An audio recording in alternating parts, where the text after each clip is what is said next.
সেইটো মই এতিয়াই প্ৰকাশ কৰি নিদিওঁ কাৰণ কিছুমান লগ হয় তেওঁলোকে ভগৱানৰ নামতকৈ আলোচনা কৰে কাৰ ঘৰত উপযুক্ত বিবাহ কৰিব পৰা ল'ৰা আছে ছোৱালী আছে কাৰ বোৱাৰী কেনেকুৱা কাৰ ল'ৰা ছোৱালীয়ে কাক ভাল পায় কাৰ ঘৰখন মানে ইত্যাদি ঘৰুৱা বিষয়বস্তুবিলাকে আলোচনাত স্থান পায় আপোনালোকেও মহিলা সংগঠনৰ লগত জড়িত বিভিন্ন অনুষ্ঠান প্ৰতিষ্ঠানৰ লগত গৈ কেনেকুৱা ধৰণৰ আলোচনাবিলাকে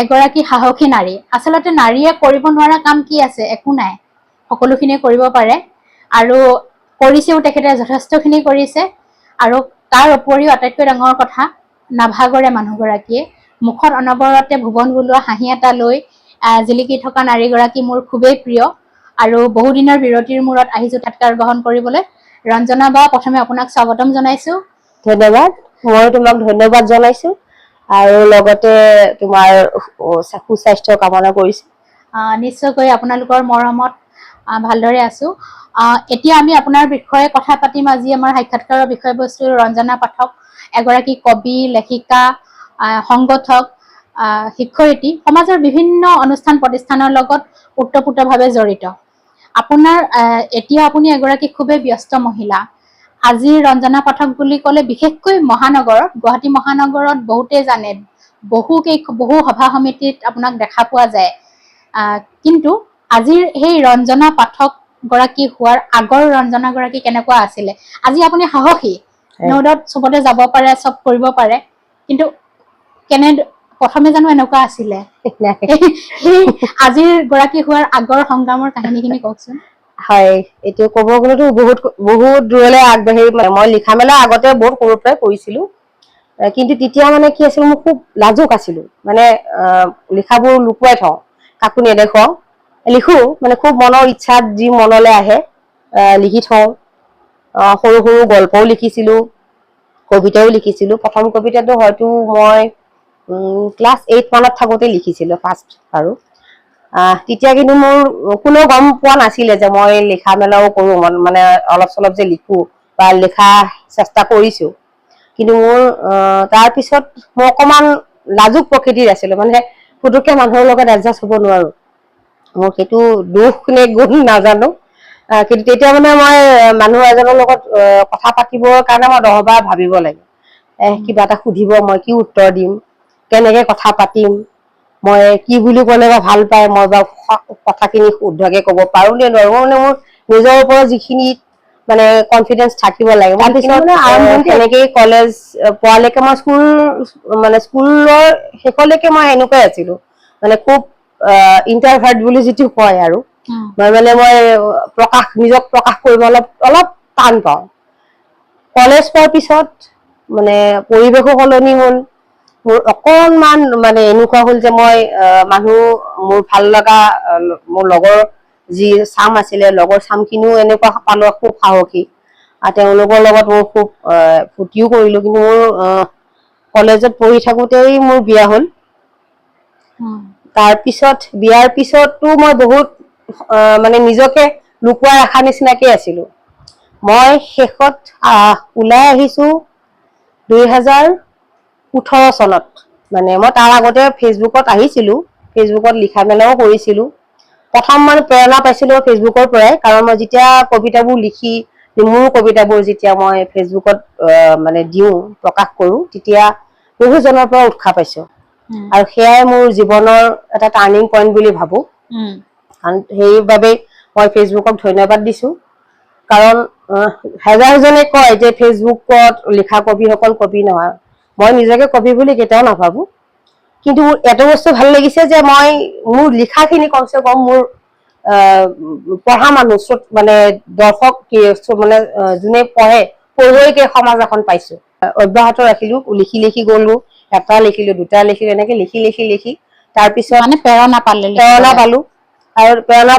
পোৱাৰ পিছতো যেনেকে যিটো হয় আৰু সাধাৰণতে প্ৰেৰণা পালো তাৰপিছত লিখি সমাজত ওলাই আহিলো 2018 শেষত মই এটা অনুষ্ঠানত দায়িত্বভাৰো ললো মোক দ্বিতীয় সম্পাদক হিচাপে দায়িত্বভাৰ দিলে সেয়াও এটা মোৰ জীৱনৰ লেখত ল'বলগীয়া মানে পৰিৱৰ্তন কাৰণ মই তাৰ আগলৈকে খুব লাজুক প্ৰকৃতিৰ আছিলো হয় খুব লাজুক প্ৰকৃতিৰ আছিলো তাৰপিছত 2019 পৰা মই সম্পাদক হিচাপে দায়িত্ব ললো তেতিয়াও বহুত কথা শিকিলো মানে মই শূন্যৰ পৰা আৰম্ভ কৰা বুলি ক'ব লাগিব কাৰণ তাৰ আগলৈকে মই এইখিনিতে পোৱাই নাছিলো। আপোনাৰ কথাৰ আঁত ধৰি আৰু এটা প্ৰশ্ন আপুনি নিজেই ক'লে আপুনি ইন্ট্ৰভাৰ্ট আছিলে আপুনি সোমাই থকা এজনী ছোৱালী আছিলে হয়। বৰ্তমান আপুনি ওলাই ফুৰিব পৰা সাহসী নাৰীগৰাকীলৈ পৰিৱৰ্তন হ'ল ইয়াৰ লগে লগে আপুনি এগৰাকী শিক্ষয়িত্ৰী আপুনি বহু ল'ৰা ছোৱালীৰ জীৱন গঢ়ি তোলাত আপোনাৰ অৰিহণা যথেষ্ট আছে গতিকে এগৰাকী মাতৃ হিচাপে এগৰাকী শিক্ষয়িত্ৰী হিচাপে এই যে আমাৰ ঘৰত সোমাই থকা লাজুক ছোৱালীজনীক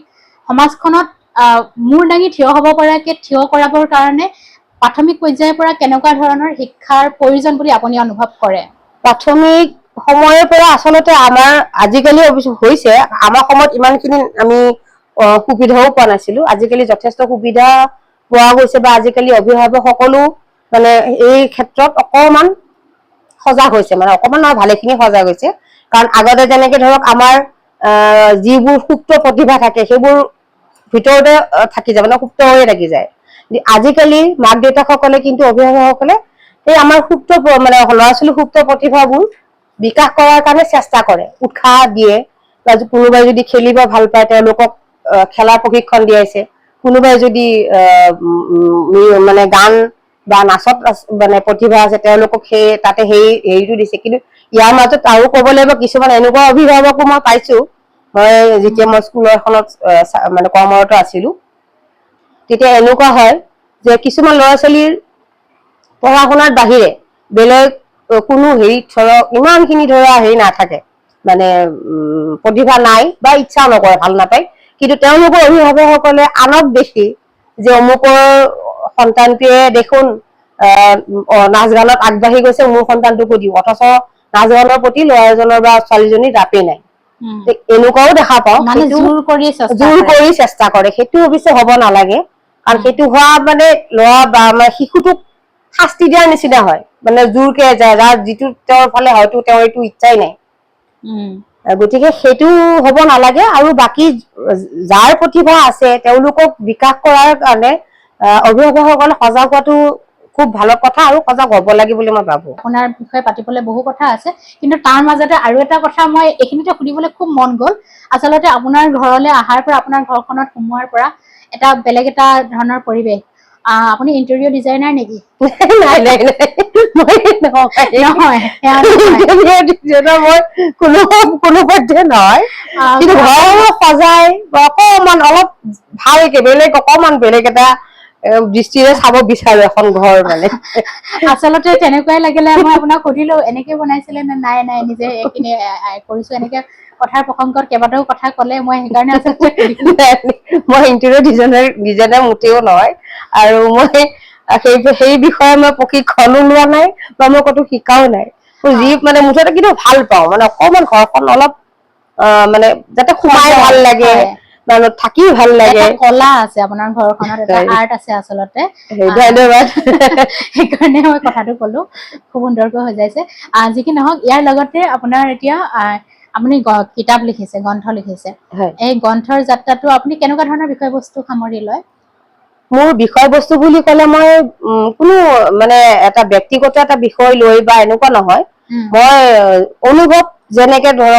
ধৰা তোমাৰ সদায় অনুভৱ বিলাক মানুহৰ পৰিৱৰ্তন হৈ থাকে ন মই মোৰ সেই সময়খিনিত যেনেকুৱা অনুভৱ সেই অনুভৱখিনিয়ে মই খালি প্ৰকাশ কৰি যাওঁ আপুনি কবিতাৰ আকাৰে প্ৰকাশ কৰি যাওঁ এতিয়া সেইটো কবিতা হৈছে নে হোৱা নাই সেয়া আৰু পঢ়ুৱৈলৈ এৰি দিওঁ পঢ়ুৱৈ সমাজে যদি কবিতা বুলি আকোৱালি লয় মই নিজকে ধন্য বুলি মই কিবা এটা মই লিখিব পাৰিছো বুলি ভাবো আৰু এইখিনিতে আপোনাৰ লেখাৰ লগত লগে লগে এগৰাকী আবৃত্তিকাৰ বুলি আপোনাৰ নাম এটা আছে ৰঞ্জনা পাঠক খুব মানে ভাল আবৃত্তি কৰে কেতিয়াবা কোলাহলৰ মাজতো নিজকে অকলশৰীয়া যেন লাগে অথচ মৌনতাৰ মাজতো মৰমী ভাষা মই এক ৰুদ্ৰ বিহংগ অপ্ৰাপ্তিৰ শীৰ্ষত মোৰ স্থান শৰীৰৰ কোহে কোহে কীটৰ কিলবিলনি অশান্ত আত্মা মোৰ দেহত বিৰাজমান অতৃপ্ত বাসনাৰ নিষ্ঠুৰ ছায়াত স্তব্ধ আজি যেন সময়ৰ গতি আকুলতাৰ অভাৱে দহিছে হৃদয় উকা হল আজি প্ৰতিটো দিন ৰাতি নিবিড় নিজানত অশ্ৰু অতুৱাও জীৱন্ত যৌৱনৰ সমাধি সজাও শনিতেৰে উঠত হাঁহি আঁকি লওঁ হিয়াৰ টুকুৰাবোৰ গোপনে লুকুৱাওঁ গোপনে লুকুৱাওঁ। আপুনি সংগঠক হিচাপে মহানগৰ কবি তাৰ অনুষ্ঠানৰ লগত কবিতাৰ হয় হয় মই বৰ্তমান দুটা অনুষ্ঠানৰ লগত জড়িত হৈ আছো। হয় প্ৰথমটো হৈছে কবিতাৰ মহাসন্মিলনৰ যিটো মহানগৰ শাখা, হয় মহানগৰ শাখাৰ মই সম্পাদক হিচাপে একেবাৰে মানে যেতিয়া আমাৰ প্ৰথম মহানগৰ শাখাটো গঠিত হৈছিল তেতিয়াৰ পৰাই মই সম্পাদক হিচাপে আজিৰ সময়লৈকে মই সম্পাদক হিচাপে কাৰ্যভাৰ নিৰ্বাহ কৰি আছো। আৰু যোৱা এবছৰ বেছি হ'ল মই অসম প্ৰাকৃতিক কবি সন্মিলনৰ অন্তৰ্গত যিটো মহানগৰ সমিতিখন আছে তাৰ মই সভাপতি হিচাপে দায়িত্বভাৰ লৈ আছো। আপুনি যি দুটা অনুষ্ঠানৰ নাম উল্লেখ কৰিলে, হয়, এটা মহানগৰ কবি সন্মিলন, এটা প্ৰাকৃতিক কবি সন্মিলন, পাৰ্থক্য কোনখিনিত? দুইখনেই মানে দুইখনেই কবিতাৰ হয়, সাহিত্যৰ সামৰি পেলাই লোৱা হৈছে। আৰু এটা পাৰ্থক্য বুলি ক'ব গ'লে পাৰ্থক্য একো বৰ বিশেষ নাই, কিন্তু অসম প্ৰাকৃতিক কবি সন্মিলনখন একেবাৰে সম্পূৰ্ণভাৱে প্ৰকৃতিক বিষয় লৈ মানে আমাৰ যে প্ৰকৃতি লৈ আমি সজাগ হব লাগে এই বিষয় লৈ পেলাইহে আমাৰ এইখন মানে সমিতি গঠিত বা এইখন সমিতিৰ কাম।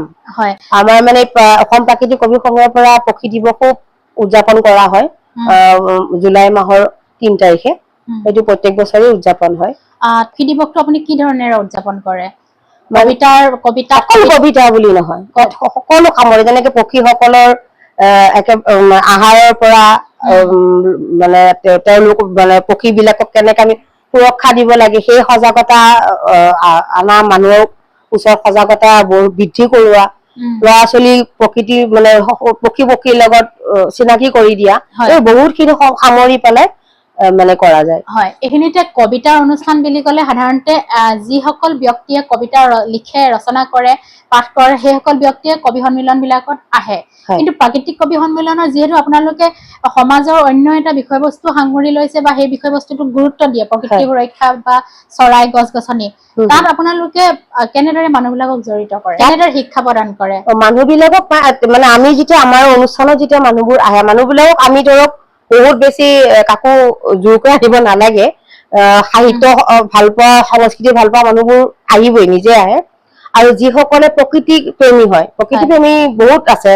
মানে যেতিয়া আমি এই অনুষ্ঠানটোৰ লগত জড়িত তাৰ পিছত আমি মানে দেখিব পালো যে প্ৰকৃতিক লৈ সজাগতা এতিয়া আগতকে বহুতখিনি বৃদ্ধি পাইছে। যেনেকে আগতে আমি ইমান খিনি গুৰুত্ব দিয়া নাছিলো, কিন্তু আজিকালি এডাল গছ কাটিব লাগিলেও মানে চৰকাৰেও চিন্তা কৰিব লগা হৈ গৈছে। এতিয়া এই পৰিৱেশটো আহিছে, যিটো আমাৰ কাৰণে এটা ভাল কথাটো ভালেই যে আমি যে ভাবিছো যে আমাৰ মানে সজাগ হব লাগে যে প্ৰকৃতি ধ্বংস কৰিব নালাগে, এই সজাগতাটো এতিয়া আগতকে বৃদ্ধি পাইছে।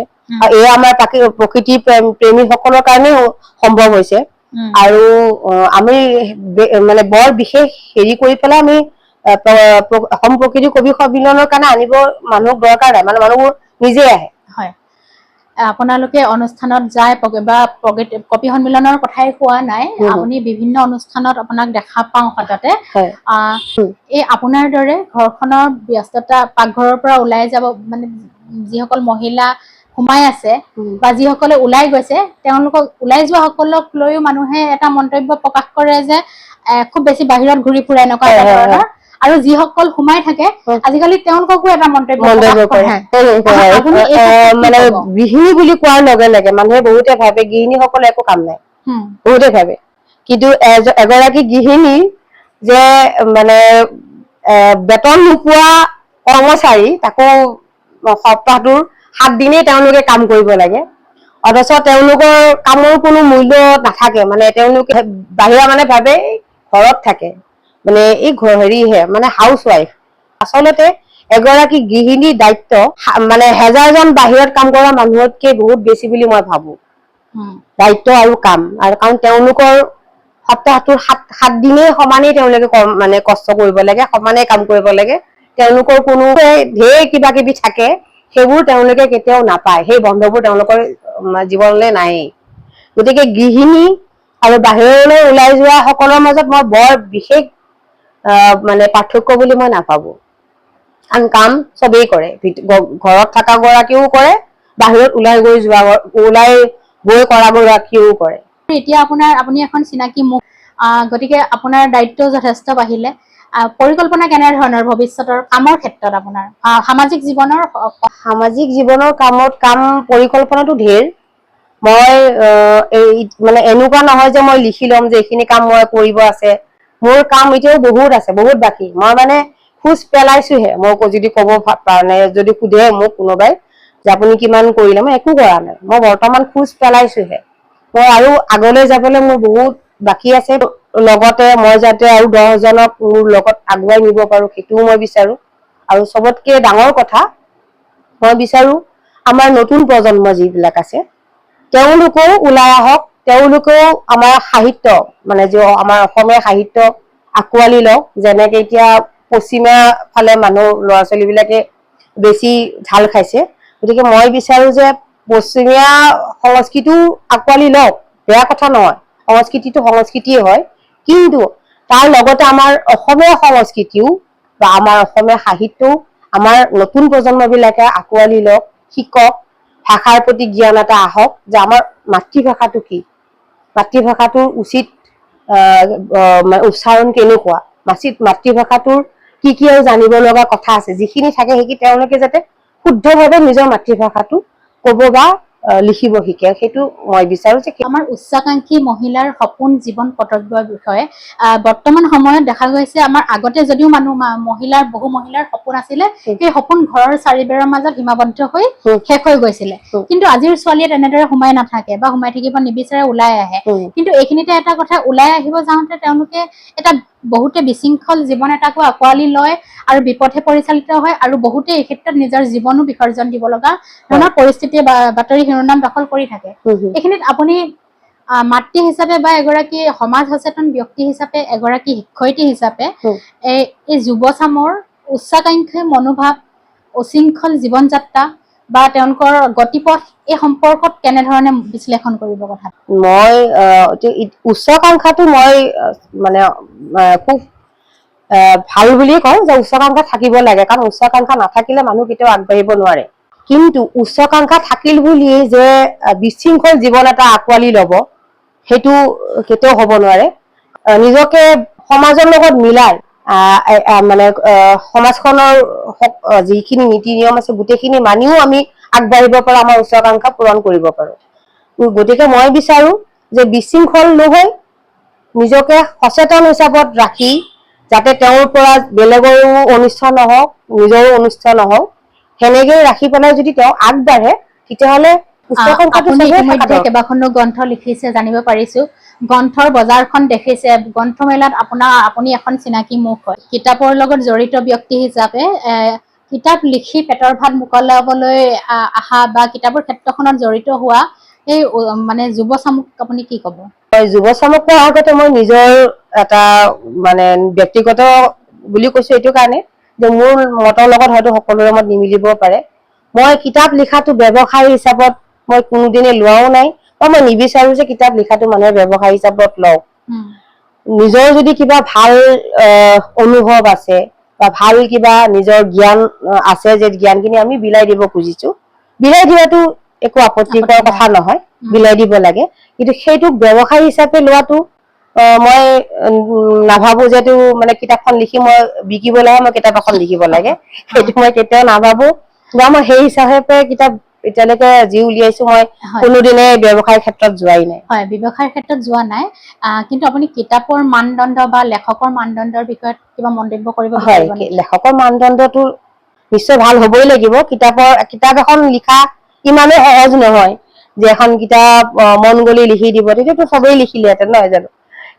কিতাপ এখন লিখিলেই যে কিতাপ এখন ভাল হ'ব এইটো নহয়, কিন্তু মানদণ্ড সদায় উন্নত হ'ব লাগে, যাতে কাৰণ প্ৰত্যেকজন লিখকেই বহুত জ্ঞান লৈ পেলাইহে এখন কিতাপ লিখে। মানে যিখিনি নিজে জ্ঞান আহৰণ কৰে তাৰ পিছতহে তেওঁলোকে লিখা সাহসটো কৰে। মই সাধাৰণ ভাৱে কৈছো, কিছুমান হয়তো ব্যতিক্ৰম হব পাৰে, সেইটো মই নকওঁ। কিন্তু যেতিয়া কিতাপ এখন লিখে, তেওঁলোকৰ যিখিনি জ্ঞান আছে, জ্ঞানখিনি তেওঁলোকে ভালকে প্ৰকাশ কৰিব পাৰিছে নে নাই, পৌৰ সমাজে বুজিব পাৰিছে নে নাই, সেইটো ক্ষেত্ৰত খুব বেছি সজাগ হোৱাটো মই ভাবো যে খুব বেছি সজাগ হব লাগে। আপুনি খুব সুন্দৰ আবৃত্তি কৰে।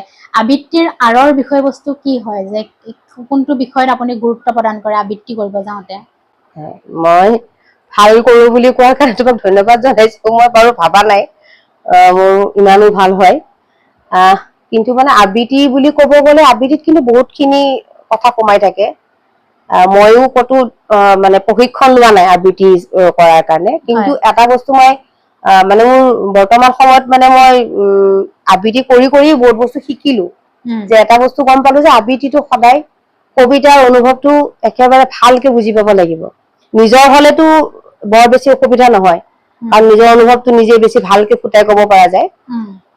আৰু কিন্তু মানে যদি বেলেগৰ কবিতা কৰা যায় আবৃত্তি, তেতিয়া সদায় অনুভৱখিনি বুজিবলৈ চেষ্টা কৰিব লাগে। শব্দবোৰ স্পষ্ট হব লাগে, উচ্চাৰণ একেবাৰে মানে ক্লিয়াৰ মানে স্পষ্ট হলে ভাল কি যাতে মানুহে শুনা সকলে বুজি পায়। আৰু তাৰপিছত আৰু এটা ডাঙৰ কথা, মাতটো সদায় ভাল হব লাগে। মানে ভাল মাতৰ আবৃত্তি শুনিবলৈ সকলোৱে ভাল পায়।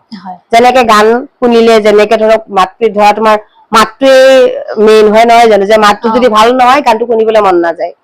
আৰু ২ নম্বৰতে আৰু এটা কথা থাকিলে আবৃত্তি, বহুতো ক্ষেত্ৰত দেখা যায় বহুতে আবৃত্তি কৰে একেবাৰে বহুত খৰত আবৃত্তি, স্পীডত ইমান খৰকে আবৃত্তি কৰে যে এটা শাৰী শেষ হোৱাৰ আগতে আন এটা শাৰী আৰম্ভ কৰি দিয়ে।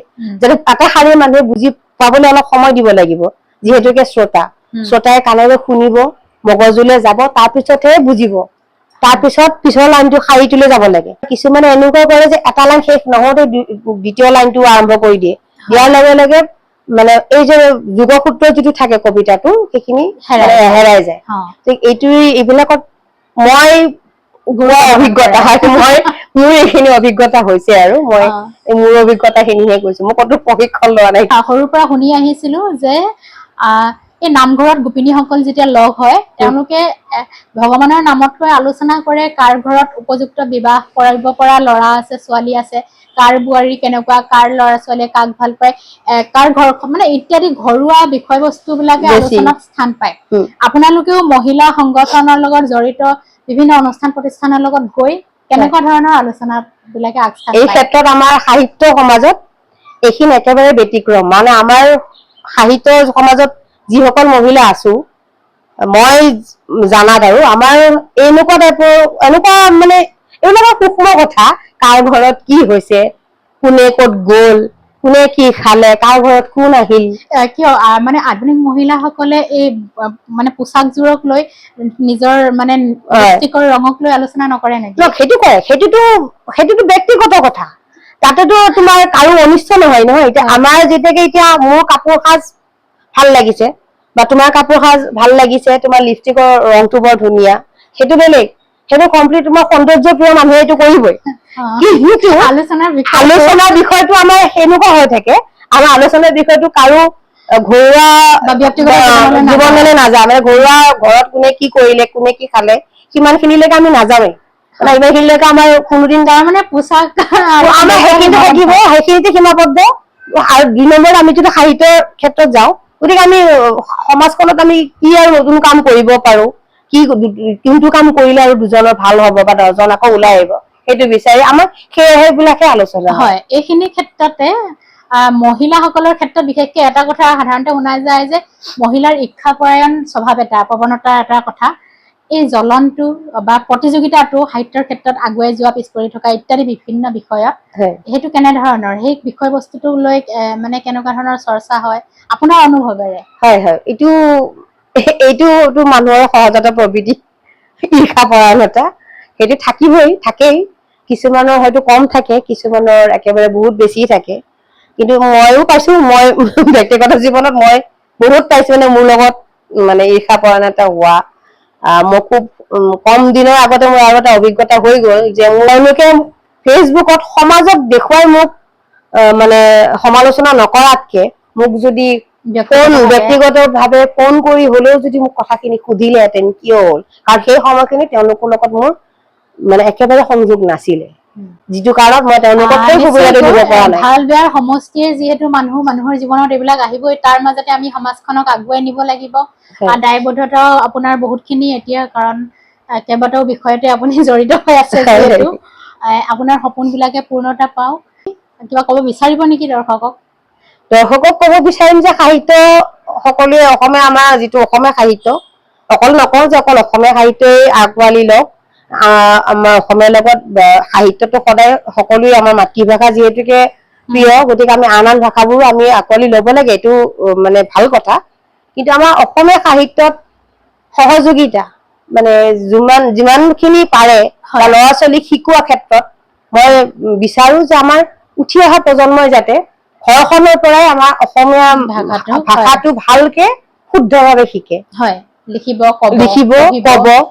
লিখিব লিখিব মানে বহুত দূৰৰ কথা আজিকালি ক'বও নাজানে ল'ৰা ছোৱালী সেইটো আচলতে স্পষ্টভাৱে অসমীয়া ক'ব নাজানে সেইটো আমাৰ কাৰণে লাজৰ বিষয় কাৰণ এটা সময়ত আমি অসমীয়া ভাষাটো যদি আমি বোলে আমি মানে মুক্তি মানে কি মুষ্টিমেয় হাতত ৰখি গ'ল বাকীবোৰে বোলে পাহৰিয়ে গ'ল সেনেকুৱা যাতে নহয় হয় তেনেকুৱা হলে বহুত দুখৰ বিষয় হ'ব যি কি নহওক আপোনাৰ লগত কথা পাতি বহুকেইটা বিষয় জানিব পাৰিলো অলপ হাঁহি ধেমালিও কৰিলো ভাল লাগিলে পৰৱৰ্তী পৰ্যায়ত আপোনাৰ প্ৰজেক্টসমূহ সপোনবোৰ পূৰ্ণতা পাওক আজিলৈ ধন্যবাদ ৰঞ্জনা পাঠক বাইদেউ তোমাকো ধন্যবাদ আৰু মোক এইখিনি সময় দিয়াৰ কাৰণে মোৰ সাক্ষাৎকাৰ লোৱাৰ কাৰণে মোক বহুত বহুত ধন্যবাদ জনালো আৰু আগলৈ আৰু আগবাঢ়ি যোৱা নিশ্চয় শুভকামনা তোমাৰ খবৰ বহুদিন হ'ল তোমাৰ খবৰ নোপোৱাৰ সপোন হৈ আহিছিলা তুমি আৰু এতিয়াও স্মৃতি হৈয়ে ৰলা মোৰ হৃদয়ৰ মানস পটত